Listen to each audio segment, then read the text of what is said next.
C'est cette fois Sébastien Imbert qui a annoncé ce mercredi soir sa candidature aux prochaines élections sénatoriales.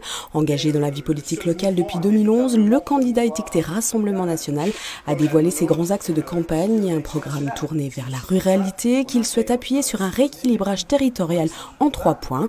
Un rééquilibrage institutionnel d'abord pour redonner plus de pouvoirs aux maires, un rééquilibrage financier ensuite pour revaloriser les dotations des communes et enfin un rééquilibrage économique et démographique.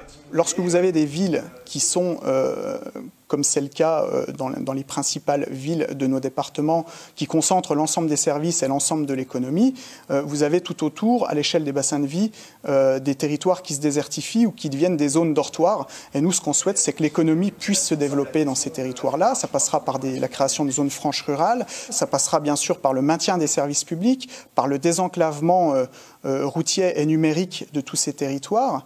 Et ce qu'on souhaite, c'est qu'on puisse y développer une véritable économie, notamment à travers des circuits courts. Une campagne que le RN souhaite mener plutôt à distance via les outils numériques et par courrier pour générer des économies et en raison de la crise sanitaire. Dans les Vosges, 5 autres candidats sont en lice pour les Républicains Daniel Grémillet qui brigue un nouveau mandat et Simon Leclerc, maire de Neufchâteau, Christian Franqueville, maire de Bulnéville pour les Divers Gauches, Jean Ingret, maire de Remiremont sous l'étiquette de l'Union des centristes et enfin Christophe Laurent, conseiller municipal à Neufchâteau pour la République en marche. Le sénateur Jackie Pierre, en revanche, lui, ne se représentera pas après 16 années de mandat sénatorial. Rappelons que les élections auront lieu le 27 septembre prochain.